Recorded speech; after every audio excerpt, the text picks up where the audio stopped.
मेरे पिता आदरणीय रामविलास पासवान जी के विचारों को लेकर हमारी पार्टी आगे बढ़ने का काम कर रही है। आपने पिछले 5 साल में सर इन तमाम विचारों को इस सदन में रखने का मौका दिया और इस बात को सर कहने में मुझे कतई कोई संकोच नहीं है कि आपके द्वारा जो फैसले पिछले 5 सालों में लिए गए उसने संविधान की मर्यादा को बढ़ाने का काम किया और लोकतंत्र को और मजबूती देने का काम किया।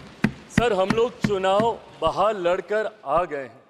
मैं तमाम साथियों से यही आग्रह करूंगा कि जहां चुनाव लड़ना था हम लोग लड़ चुके हैं। अपने अपने क्षेत्र के मुद्दों को हम लोग यहां पर रखें और अपने देश को आगे लेकर जाने की जिम्मेदारी के साथ हम लोग यहां पर कार्य करने का प्रयास करें।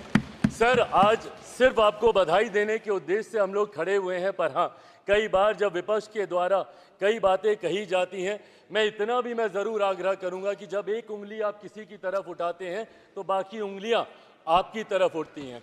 जब आप सत्ता पक्ष से किसी एक आचरण की उम्मीद रखते हैं तो वही उम्मीद हम लोग भी आपके राज्य में उसी आचरण की उम्मीद रखते हैं। कई राज्यों के ऐसे उदाहरण हैं, मैं नाम लेना नहीं चाहूँगा, पर जब आप स्पीकर के पद की बात करते हैं, आप डेप्यूटी स्पीकर के पद की बात करते हैं, तो कई राज्य ऐसे हैं जहां पे स्पीकर का पद और डेप्यूटी स्पीकर का पद भी आप ही के पास है, जहां पर सरकार एनडीए का कोई घटक दल नहीं चला रहा, विपक्ष के दल चलाने का काम कर रहे हैं। ऐसे में सर इस उम्मीद के साथ कि अगले 5 साल आपका नेतृत्व, आपका मार्गदर्शन उतनी ही खूबसूरती से हम लोग को मिलता रहेगा जैसे पिछले 5 सालों में मिला।